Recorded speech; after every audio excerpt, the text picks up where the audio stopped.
Guten Morgen, vielen Dank für diesen tollen Applaus. No pressure. Ich freue mich da zu sein. Ich glaube, die meisten von euch kennen meine Familie. Ich habe mit Dani zusammen 3 Kinder und als gesamte Familie waren wir nach Weihnachten zusammen eine Woche im Schnee und sind unter anderem auch Skifahren gegangen. Gibt es hier jemanden, der seinen Kindern selber Skifahren beibringt? Könnt ihr mal eure Hände heben? Ja, mein Beileid. Mit 2 von unseren 3 Kindern waren wir auch Skifahren und unsere mittlere, die Noe, sie ist 3 Jahre alt, sie war zum ersten Mal auf Skiern und sie fand es super toll. Ich habe euch ein Foto mitgebracht von ihr, sie hat sich da so richtig ausgekostet und einen Powerriegel nach dem nächsten gegessen und sie sah aus wie so ein Profi und Skifahren ist ja auch anstrengend und sie hat dann nach so 3 Tagen, war sie völlig begeistert vom Skifahren und hat allen erzählt, Noe fährt Ski, Noe ist Ski gefahren, Papa schau, Noe fährt Ski. Und ich habe euch ein Video mitgebracht, wie das aussieht, wenn sie Ski fährt. Dann könnt ihr auch in den Genuss kommen.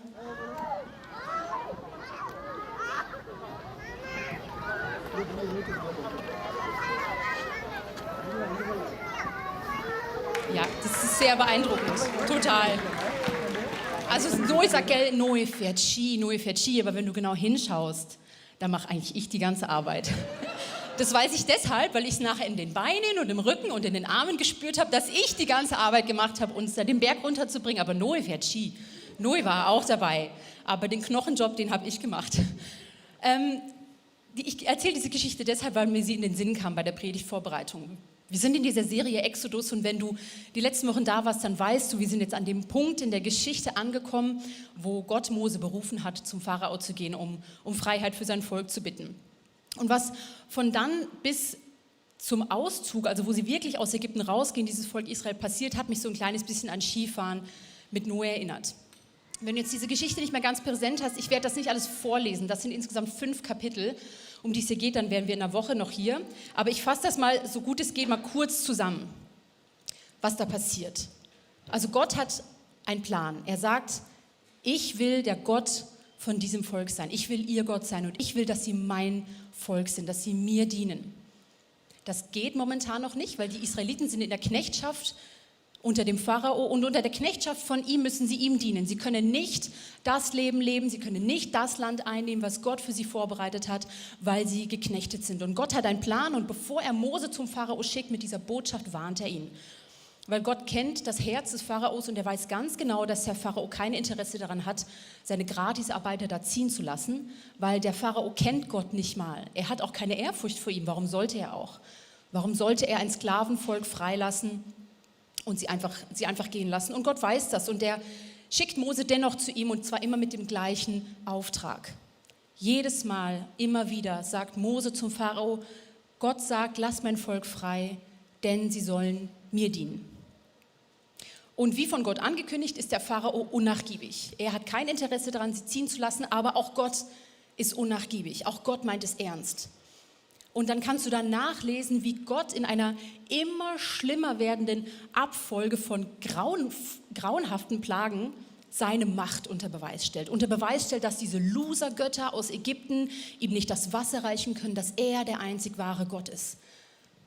Und das ist echt eine verrückte Story, das musst du mal nachlesen. Und der Pharao möchte diese Wahrheit, dass Gott der einzige Gott ist, er will das nicht anerkennen und er stellt sich dagegen und er ist nicht bereit, das einzusehen. Also nutzt Gott mehr Möglichkeiten. Insgesamt 9 Mal gibt er allen, die da sind, stellt er seine Macht zur Schau, lässt er seine Muskeln spielen, gibt er ihnen Gelegenheit zu erkennen, dass er der einzig wahre Gott ist, dass er alle Macht besitzt. Und der Pharao wird irgendwann zum Schluss verzweifelt und versucht, irgendwelche Kompromisse einzugehen. Ja, dann geht halt, aber lass die Frauen und Kinder hier oder lass die Tiere hier. Aber die Freiheit, die Gott für sein Volk hat, die kennt keine Kompromisse. Gott macht ganz. Und der Pharao stellt sich so oft gegen Gott und sagt so oft Nein, dass eine Umkehr in seinem Herzen zum Schluss eigentlich nicht mehr möglich ist. Und zum Schluss akzeptiert Gott diese Rebellion, er akzeptiert das Nein und jetzt kommt die 10. und letzte Plage, die als Strafe über ganz Ägypten verhängt wird. Gott kündigt an, dass ein Todesengel kommen wird, der alle erstgeborenen Söhne der Ägypter töten wird. Und wie auch bei allen anderen Plagen zuvor wird er auch die Israeliten diesmal verschonen, damit jede jeder erkennt, damit die ganze Welt erkennt, das ist mein Volk und sie behandle ich anders. Ich bin ihr Gott. Und damit die Israeliten verschont werden, gibt Gott ihnen einen Auftrag. Er sagt, sie sollen ein fehlerloses Lamm schlachten. Das Blut von diesem Lamm sollen sie an ihren Türrahmen schmieren und das Fleisch sollen sie essen oder zum Schluss ganz verbrennen. Es darf nichts davon übrig bleiben. Und wir lesen in 2. Mose, Kapitel 12, was Gott ihnen dazu sagt. Er sagt, beeilt euch beim Essen. Ihr sollt für die Reise angezogen sein, Schuhe tragen und eure Wanderstöcke in der Hand halten. So feiert ihr das Passafest, ein Fest für mich, den Herrn. In dieser Nacht werde ich durch Ägypten gehen und in jeder Familie den ältesten Sohn töten und auch jedes erstgeborene männliche Tier. Ich werde mein Urteil an allen Göttern Ägyptens vollstrecken, denn ich bin der Herr. Das Blut an den Türpfosten eurer Häuser wird aber ein Zeichen sein, das euch schützt. Wenn ich das Blut sehe, will ich euch verschonen. Ich werde die Ägypter strafen, doch an euch wird das Unheil vorübergehen. Und mit diesem letzten, ziemlich dramatischen Akt endet die Gefangenschaft der Israeliten in Ägypten. Ein Leben, was von Unterdrückung und Knechtschaft geprägt war. Das waren wirklich harte Zeiten, die wurden zu unmenschlicher Arbeit gezwungen. In den Jahren zuvor hatte der Pharao angeordnet, dass alle neugeborenen männlichen Babys der Israeliten getötet werden. Eine Frau war so verzweifelt, dass sie ihr Neugeborenes in ein Schilfkörbchen gelegt hat und den Nil hat runterfließen lassen. Das können wir uns überhaupt nicht vorstellen. Und dieses alte Leben, das sie kannten, das endet mit dem Blut an der Tür. Das endet damit. Und die Israeliten können zuschauen, wie Gott auf eine krasse und wundersame Weise für diese Freiheit sorgt, wie Gott sie befreit. Und sie haben einfach in erster Reihe Platz zum Zuschauen. Niemand kämpft, niemand wird verwundet, niemand hat irgendeinen Stress. Zum Schluss gehen sie sogar mit Schätzen und Gold nach Hause. Sie werden sogar beschenkt, als sie raus in die Freiheit gehen und sie sind ganz unversehrt. Ein bisschen so wie Noe den Berg runterkommt, weil ich die ganze Arbeit gemacht habe. Und sie konnte eigentlich einfach dabei sein. Und noch heute feiern Juden auf der ganzen Welt dieses Passafest, weil es für sie die Rettung vom Tod hin in das Leben symbolisiert. Ägypten ist bekannt für seine toten Gräber. Das war das Land des Todes, auch für die Israeliten. Und sie sind befreit hin in das Leben. Und noch heute feiern sie das. Man kann sich dich vielleicht fragen, okay, was hat das jetzt mit uns zu tun? Wir sind keine Juden. Was bringt uns der Exodus? Was lernen wir davon? Der Exodus bedeutet für die Juden ungefähr das, was für uns Christen die Kreuzigung und Auferstehung von Jesus bedeutet. Und ich glaube, genau darin liegt das Geheimnis, weil es ist genau derselbe Gott. Seine Allmacht hat sich nicht verändert. In Jesus ist es immer noch derselbe Gott und der Exodus ist wie so ein Spoiler auf die Kreuzigung und auf die Auferstehung von Jesus. In Exodus erkennen wir, wie Gott tickt, wie allmächtig er ist und wir können in diesem Buch anfangen zu verstehen, warum Gott Freiheit für uns will und wovon er uns befreien möchte. Wenn wir mal ein paar hundert Jahre weiter nach vorne spulen ins Neue Testament, dann lesen wir von der ersten Begegnung, die Johannes der Täufer mit Jesus hatte. Er ist ihm vorher noch nicht begegnet. Und als er Jesus auf sich zukommen sieht, dann erkennt er ihn wegen einer Offenbarung, die Gott ihm schon vorher gegeben hat. Und wir lesen dann im Johannes Kapitel 1, am nächsten Tag bemerkte Johannes, dass Jesus zu ihm kam. Da rief er, seht, das ist Gottes Opferlamm. Das ist Gottes Opferlamm, das die Sünde der Menschen wegnimmt. Es ist so verrückt, Jesus ist noch nicht mal gekreuzigt worden und Johannes bekommt diese krasse Offenbarung, warum er, der Sohn Gottes, auf diese Welt gekommen ist. Und die Juden, die wahrscheinlich das gehört haben, was Johannes da gerade gerufen hat, für sie ist das Prinzip vom Opfern ja eher noch alltagsnah, die haben das verstanden. Das erste und das wichtigste Opferlamm, das sie kennen, ist das Opfer von Passa, wo das Volk befreit wurde aus der Knechtschaft. Für unsere Ohren ist Opferlamm ein bisschen komisch. Ich weiß nicht, wie oft du das Wort Opferlamm in deinen täglichen Gesprächen benutzt. Das klingt entweder wie Hokuspokus oder wie so komische Religiosität. Ich hatte vor ein paar Wochen ein ganz interessantes Gespräch mit meinem Ältesten, mit unserem Sohn, der ist 7 Jahre alt und der hat mich gefragt über die Geschichte von Abraham und Isaak. Und er war irritiert. Er hat gefragt, Mama, warum wollte Gott, dass Abraham den Isaak tötet? Das ist auch noch eine gute Frage. So, wir waren beim Mittagessen und es war eigentlich ein bisschen trubelig. Und dann habe ich halt probiert, zu erklären, was es mit den Opfern von damals auf sich hatte. Dann habe ich schon das nächste Fass aufgemacht. Was? Die armen Tiere, die können ja gar nichts dafür. Das waren doch kleine Babylämmer, die sind voll süß und okay. Und irgendwann, ich erkläre weiter und irgendwann kommst du halt bei Sünde an und dann versuchst du Sünde zu erklären und das ist für einen 7-Jährigen jetzt auch nicht nur einfach zu verstehen. Und mein Sohn ist so jemand, der stellt auf jede Antwort nochmal 10 weitere Fragen und gegen Ende hatten wir uns völlig verzettelt. Und ich habe irgendwie versucht, noch die Kurve zu bekommen, dass er wenigstens versteht, um was ging es denn da eigentlich. Und dann guckt er mich an und sagt, was ist eigentlich das Problem mit Sünde? Ja, gute Frage. Was würdest du da sagen? Was ist eigentlich das Problem mit Sünde? Ich bin sehr froh, dass Jesus selber diese Frage beantwortet und ich das nicht machen muss. Jesus spricht darüber mal mit ein paar Juden. Wir lesen gleich eine Stelle. Kurz zuvor hat er ihnen erklärt, dass die Wahrheit darüber, wer er, Jesus ist, dass die Wahrheit darüber sie frei machen wird. Und die da mit ihm im Gespräch sind, die verstehen das irgendwie nicht so ganz, wie frei, wovon denn frei? Sie sagen dann, ja, wir sind ja gar keine Sklaven, wir waren auch noch nicht Sklaven, wovon sollen wir denn frei werden? Und Jesus antwortet ihnen, das kannst du im Johannes Kapitel 8 nachlesen. Jesus erwiderte ihnen, ich sage euch die Wahrheit. Jeder, der sündigt, ist ein Sklave der Sünde.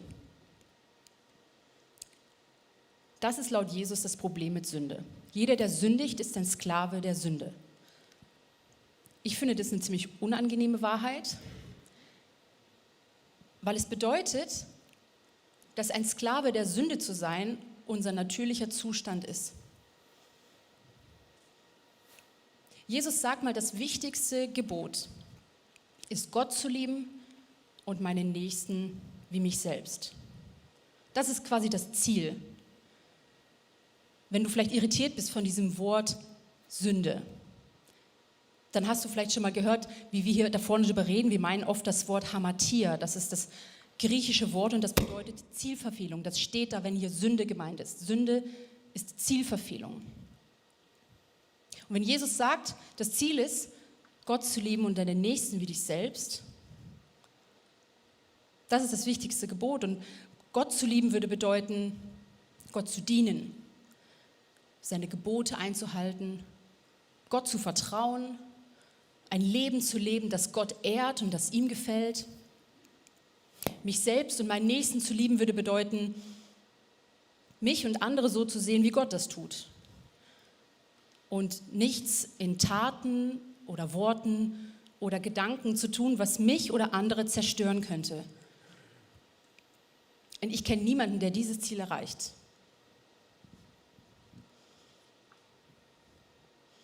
Ich glaube, die Wahrheit ist, dass wir so innen drin gar nicht so gut sind, wie wir das gerne hätten.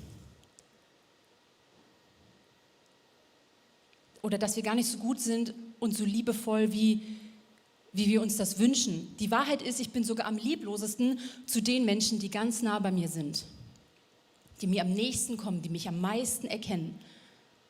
Zu mir selbst, zu meinem Ehemann, zu meinen Kindern. Und diese Zielverfehlung, die die Bibel Sünde nennt, die trennt uns von Gott. Die trennt uns von anderen, die trennt mich von mir selbst. Und Jesus sagt jetzt, so wie die Israeliten versklavt waren unter der Knechtschaft vom Pharao, sind wir versklavt und müssen der Sünde dienen, wenn wir nicht frei von ihr sind. Und deshalb ist er gekommen als Opferlamm, weil wir ein Opferlamm brauchen. So wie das Blut von diesem Opferlamm bei Passa das Volk freikauft aus der Sklaverei und aus dieser Bestrafung, so kauft uns das Blut von Jesus am Kreuz frei von der Knechtschaft der Sünde. Halleluja. Halleluja. Das bedeutet, das ist eine gute Nachricht. Halleluja indeed. Denn was für die Israeliten gilt, gilt auch uns. Gott liebt uns. Und er will unser Gott sein. Und er liebt uns nicht nur und will uns nicht nur frei machen, er will auch alle unsere Unterdrücker zerstören. und uns in ein neues Leben reinführen. Und deshalb hat er Jesus auf die Welt kommen lassen als Opferlamm, der alles, was uns trennt von Gott, wegnimmt, mit ans Kreuz nimmt und damit in den Tod, damit wir in Jesus ein neues Leben haben, wenn wir das möchten. Und so wie bei den Israeliten auch im Exodus hat Gott dafür die ganze Arbeit getan. Und wir können einfach zuschauen. Gott hat alles dafür gemacht. Du kannst nichts mehr tun. Es ist nicht auf unseren Mist gewachsen. Gott bringt das Opfer, das wir nicht bringen können, weil so groß ist seine Gnade und seine Liebe zu uns, dass er alles dafür tut. Und wir einfach zugucken können und staunen können. Und dann kannst du dich, oder dann frage ich zumindest mich, oft genug, wenn Gott alles gemacht hat und diese ganze Arbeit erledigt hat und ich mir selbst nicht darauf einbilden kann, was er da getan hat, kann ich dann überhaupt was machen? Weil wenn Gott alles gemacht hat und seine Gnade und seine Liebe mir ewig gilt, dann kann ich ja auch einfach sitzen bleiben und zugucken und staunen und nicht die Füße rühren. Vielleicht kennst du die Antwort darauf. Wenn Gott das im Sinn gehabt hätte, dann hätte er die Israeliten nach Kanaan, also in das verheißene Land, einfach hingebeamt. Zack, neues Leben. Das wäre super schnell gegangen. 3 Mosebücher weniger zum Lesen. Es wäre total schnell gegangen. Aber wahrscheinlich hatte Gott das so nicht im Sinn. Und dann ist es wie beim Skifahren mit der Noe. Ich habe zwar die ganze Arbeit gemacht, ich habe uns sicher diesen Berg runtergebracht, aber es ist auch nicht so, dass sie nichts machen kann. Das hat sie ganz am Anfang versucht. Ich hatte sie dann zwischen den Beinen und dann hat sie sich aber so hängen gelassen, wie so ein Kartoffelsack, und es war so anstrengend. Ich habe gesagt, Noe, stopp, so geht es nicht.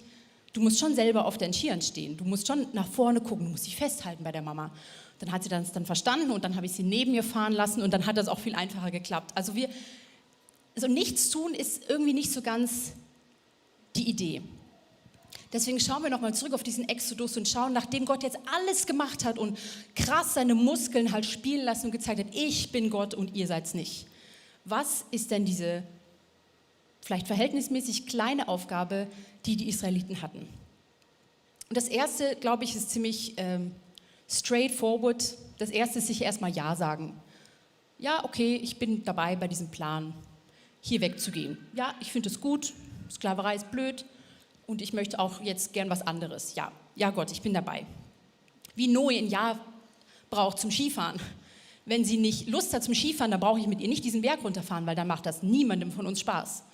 Noe muss schon irgendwie eine Vorstellung gehabt haben, okay, das ist eine coole Sache und das ist gut und das macht sicher Spaß. Sie muss auch Vertrauen in mir haben, dass ich uns da schon sicher diesen Berg runterbringe. Und bei den Israeliten war das auch so. Zum Glück hat Gott vorher so krass seine Macht unter Beweis gestellt, dass sie wahrscheinlich nicht groß daran gezweifelt haben in diesem Moment, dass was Gott für sie vorbereitet hatte, mit Sicherheit besser ist als das Leben unter dem Pharao, was sie vorher kannten. Aber wir müssen ein Ja haben. Die erste Wahl für ein Leben mit Gott, für einen Bund mit Gott, liegt immer bei uns. Gott tut alles, aber du kannst auch Nein sagen. Und ich glaube, wenn wir Ja sagen, dann ist das Glauben. Glauben, dass das, was Gott gemacht hat, ausreicht. Dass es genug ist. Glaube, dass das Opfer, was Jesus gebracht hat, wirklich ausreicht, um mich frei zu sprechen. Um mich gerecht zu sprechen. Glaube, dass Gott es gut mit mir meint und dass das Leben, was er für mich vorbereitet hat, sicher besser ist als das, was ich ohne seine Hilfe zustande bekomme. Das heißt Glauben.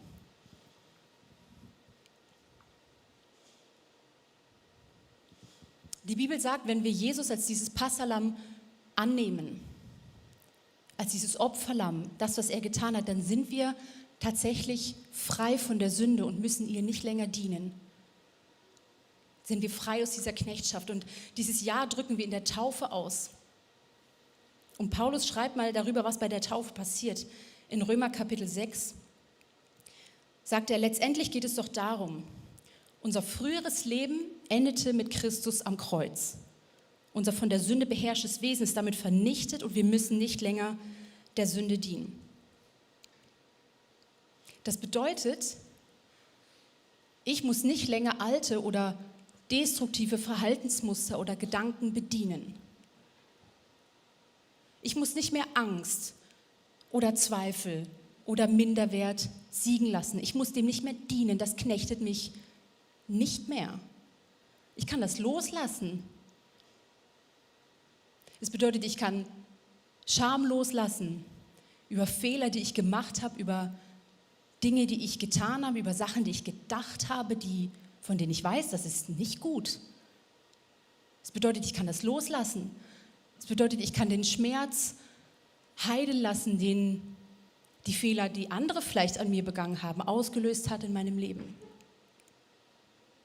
Ich kann Ja sagen zu diesem neuen Leben, was nicht einfach ein vor sich hin Leben ist, bis ich halt irgendwann mal sterbe, sondern wie eine komplett neue Existenz als Kind Gottes, wo ich eine lebendige Gottesbeziehung mit ihm habe, wo ich weiß, ich bin geliebt und ich bin angenommen, genauso wie ich bin. Und ich kann anfangen, mit den Zusagen von Gott für mein Leben, die in der Bibel stehen, zu rechnen, sie ernst zu nehmen, für sie zu beten. Das bedeutet Ja sagen. Das Zweite, was die Israeliten nachher gemacht haben, ist auch irgendwie ziemlich logisch, ist loslaufen. Loslaufen Richtung neues Land, loslaufen Richtung Kanaan.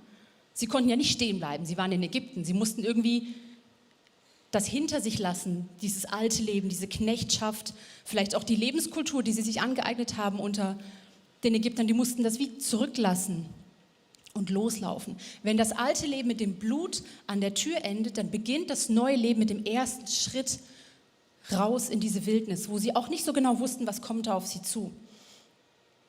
Und genau das gilt uns. In Römer lesen wir, dass Jesus hat wie die Tür aufgemacht zu einem neuen Leben. Aber da steht nichts davon, dass er uns durchschubst. Ein anderes Bild ist in Epheser, wo es heißt, Gott hat uns ein neues Leben geschenkt, dass wir wie neue Kleider anziehen dürfen. Aber das Loslaufen, das Anziehen, das scheint unser Job zu sein. Gott möchte uns zeigen, wie wir ein Leben in seiner Gegenwart leben können. Wie ein Leben aussieht, wo wir ihm dienen und nicht mehr der Sünde. Wenn du bei Exodus nachliest und nach vorne spulst in die Wüste, das ist so schön, da kannst du lesen, wie Gott sein Volk wie an die Hand nimmt, ganz liebevoll und ihnen jetzt zeigt, so jetzt zeige ich euch, wie ihr leben sollt und wie nicht mehr. Jetzt zeige ich euch, was gut für euch ist und was nicht gut für euch ist. Und er gibt ihnen alle möglichen Vorschriften, die vielleicht für uns gar nicht so viel Sinn machen. Sie dürfen kein Fleisch essen, wo noch Blut drin ist. Sie dürfen keine Tätowierungen haben.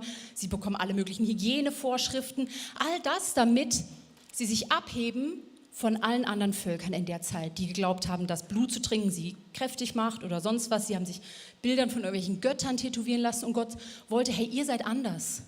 Ihr seid mein Volk und ich bin euer Gott und das soll man sehen können an euch. Deswegen gibt es ganz viele Regeln. Ich will, dass ihr euch abhebt. Man soll sehen, dass ihr anders seid. Er zeigt ihnen, was gut für sie ist, aber was auch zerstörerisch für sie ist. Er gibt ihnen die 10 Gebote, wo sie auch erkennen können, hey, diese Knechtschaft unterm Pharao, das war wie äußerlich. Aber da gibt es noch was auch in uns drin, in unserem Herzen, das braucht auch Reparatur. Das braucht auch Freiheit. Und weil Gott nicht will, dass sie anfangen, der Sünde zu dienen, erklärt er ihnen, was Sünde ist. Und gibt ihnen die 10 Gebote. Und die können wir genauso nehmen. Wir brauchen die 10 Gebote, weil sie uns helfen zu erkennen, wo sind wir seelisch, wo sind wir geistlich krank, wo brauchen wir Veränderung, wo brauchen wir Heilung. Gott möchte uns zeigen, wie wir ein Leben leben können, das gut ist.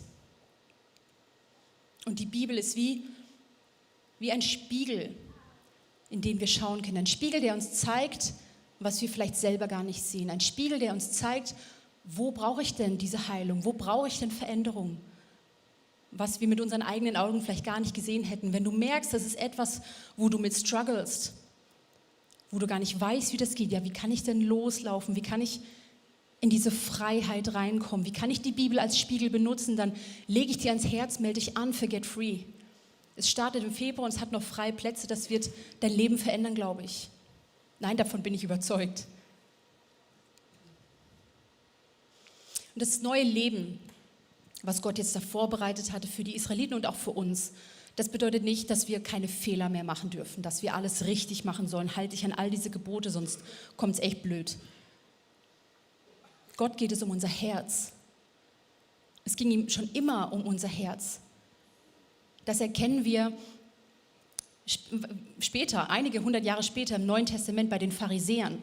Die Pharisäer haben versucht, alles möglich zu tun, dass diese Gesetze und Bürgergesetze auch von Mose eingehalten wurden. Das sind insgesamt 613 Gebote und Gesetze. Und die Pharisäer haben in einer Angst, ja nicht eines von diesen Geboten zu brechen, noch ungefähr 2000 weitere mündliche Gebote und alles Mögliche formuliert, wie so als Schutzzaun, sodass ja nichts von dem gebrochen wird, dass wir ja alles richtig machen. Und Jesus zeigt ihnen, ihr seid voll am Ziel vorbeigeschrammt.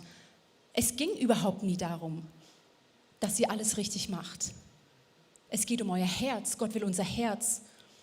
Und das siehst du in der Wüste. Das bedeutet, wen bete ich an? Wem folge ich nach? Auf wen höre ich? Bei wem hole ich Hilfe? Wem vertraue ich? Das sind alles Dinge, die mit meinem Herzen zu tun haben. Am Ende des Tages kann ich Gott mein Herz hinhalten und ihm sagen, Gott, ich brauche dich, wenn ich versuche, ein Leben zu leben, was gut ist, das mich nicht zerstört, wenn ich versuche, ein Leben zu leben, das dir gefällt, wenn ich versuche, meinen Mann so zu lieben, wie es dir gefällt, meine Kinder so zu lieben, wie es dir gefällt und mich selbst so zu lieben, wie es dir gefällt, Gott, dann brauche ich dich, aber das hat etwas mit meinem Herzen zu tun. Wenn diese zwei Sachen, also Ja sagen und loslaufen, das klingt ja an sich relativ einfach. Wenn das so einfach wäre, dann wäre die Bibel viel, viel dünner. Weil ich glaube, eben oft ist es nicht so einfach. Bei den Israeliten erkennen wir, was wir bei uns selber auch, glaube ich, oft genug erkennen, dass es eben nicht einfach ist, dass wir statt Ja sagen und loslaufen ganz oft Nein sagen und stehen bleiben. Weil wir können auch Nein sagen. Wir können Nein sagen zu diesem Opfer, wir können Nein sagen zu Gott. Wie ein krasses Nein zu Gott gegenüber aussieht, sehen wir beim Pharao, der so oft Nein gesagt hat, dass ihn das wirklich einen hohen, hohen Preis gekostet hat. Wir können Nein sagen. Dieses Kind ganz am Anfang in dem Video, ich weiß nicht, ob ihr das gehört habt, da hat so ein Kind im Hintergrund geschrien. Das war nicht die Noe. Das hat Nein gesagt zum Skifahren. Das war so ein kleiner indischer Junge, der ganz offensichtlich von seinen Eltern einfach auf diese Skier gestellt wurde und sie wollten, dass er jetzt da den Berg runterfährt und er wollte überhaupt nicht. Du hast ihm angesehen, nichts an ihm hat Lust, jetzt da irgendwie auch nur 1 Zentimeter sich fortzubewegen in den Skiern und entsprechend hat er sich nicht fortbewegt, sondern einfach geschrien. Stundenlang. Also wir können auch Nein sagen. Und dann fahren wir nicht den Berg runter. Vielleicht ist das Nein, an was du denkst, oder was uns manchmal passiert, ist nicht so ein krasses Nein gegenüber Gott oder Nein gegenüber Jesus. Ich meine, wer sagt Nein zu Jesus? Jesus ist cool. Jesus redet über Liebe und Annahme und heilt Menschen. Wer sagt Nein zu sowas? Aber vielleicht geht es uns manchmal wie den Juden, die dann sagen, wow, frei werden, dein Blut, das ist mir zu crazy. Ich brauche kein Blut. Ich brauche kein Opfer. Frei wovon denn? Ich bin gar nicht gefangen. Das ist auch ein Nein. Die Bibel nennt das Selbstgerechtigkeit. Das passiert mir immer mal wieder. Statt loslaufen, glaube ich, können wir auch stehen bleiben. Und das siehst du beim Volk Israel, sobald sie dann in der Wüste sind, siehst du das, dass sie immer wieder stehen bleiben wollen, sogar zurückkehren nach Ägypten. Weil sie wie einfach die Hoffnung verlieren und den Mut verlieren und die Zuversicht verlieren, dass irgendwann da noch was Gutes kommt, dass da irgendwas Gutes irgendwann passieren wird. Und sie verlieren wie die Hoffnung. Sie haben keinen Bock mehr. Und irgendwann schaffen sie es tatsächlich an den Rand von Kanaan, dem verheißenen Land. Und sie kundschaften das aus und dann kommen sie zurück und dann packt sie die Angst. Ja, ich glaube, das schaffen wir nicht und das geht nicht. Und sie haben alles vergessen, was Gott schon gemacht hat.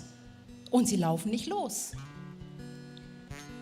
Und diese Rebellion gegenüber Gott kostet sie 40 extra Jahre in der Wüste. Ich glaube, wir können Veränderung schon ablehnen und unsere Augen vor der Tatsache schließen, dass wir Freiheit brauchen, dass wir Jesus brauchen, dass wir Veränderung brauchen, dass unsere Herzen Veränderung brauchen, und zwar nicht nur einmal, sondern immer und immer wieder.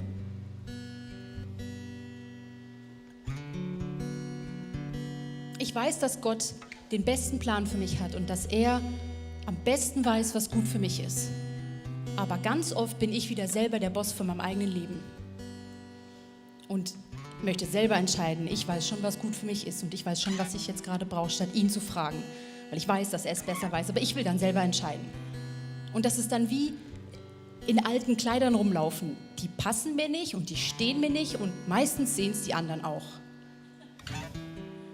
Und deswegen, ganz zum Abschluss, habe ich wie noch ein drittes To-Do von den Israeliten.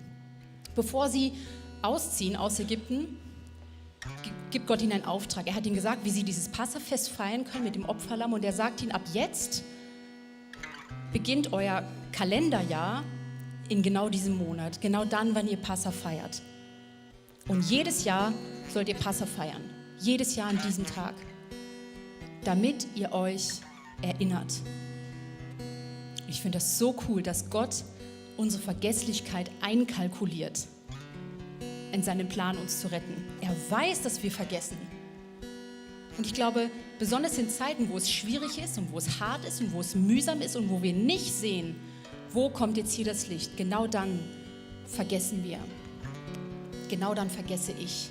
Vergesse ich, was Gott schon alles getan hat. Vergesse ich, dass er es gut mit mir meint und dass er einen Plan hat und dass er meine Zuversicht ist. Aber wenn wir vergessen, dann verlieren wir diese Zuversicht. Dann verlieren wir die Hoffnung, dann verlieren wir den Glauben, dass es irgendwie gut wird. Und Gott sagt ihnen, erinnert euch, ihr sollt das jedes Jahr machen, damit ihr euch erinnert. Und ich lade euch ein, aufzustehen. Wir werden das nachher gemeinsam machen. Gemeinsam erinnern. Und wir machen das mit dem Abendmahl. Wir brauchen kein Passa-Lamm mehr, aber Jesus sagt euch, erinnert euch, nehmt das Abendmahl ein. Das wollen wir nachher gemeinsam machen, aber vorher singen wir hier auf der Bühne noch ein gesungenes Gebet und ich möchte dich einladen, dieses Gebet zu nutzen, um mit Gott persönlich ins Gespräch zu kommen. Weil ich weiß nicht, was dein Next Step ist oder dein nächstes Gebet. Ich weiß es bei mir, aber Gott weiß es auch bei dir. Und ich lade dich ein, diese Zeit zu nutzen, um Gott wie das hinzuhalten, von dem du denkst, hey, ich glaube, da könnte was sein, da vertraue ich dir nicht. Da habe ich keine Zuversicht mehr. Da ist mehr Angst als Glaube, da ist mehr Zweifel als Zuversicht, da ist Misstrauen und ich brauche eigentlich Vertrauen. Da ist mein Nein, da ist mein Stehenbleiben. Nach diesem Lied werden wir dann gemeinsam das Abendmahl nehmen. Heiliger Geist, ich bitte dich, dass du uns deine Gegenwart hier spüren lässt. Weil du bist hier und wir rechnen mit dir. Wir brauchen dein Reden. Ich bete, dass du durch die Reihen gehst und uns hilfst, einen Gedanken zu formulieren, uns hilfst zu erkennen, was du heute uns anbietest. Danke, dass wir Ja oder Nein sagen dürfen. Aber du bietest uns etwas an. Und ich bete für offene Augen, für offene Herzen, für offene Ohren, dass wir das erkennen.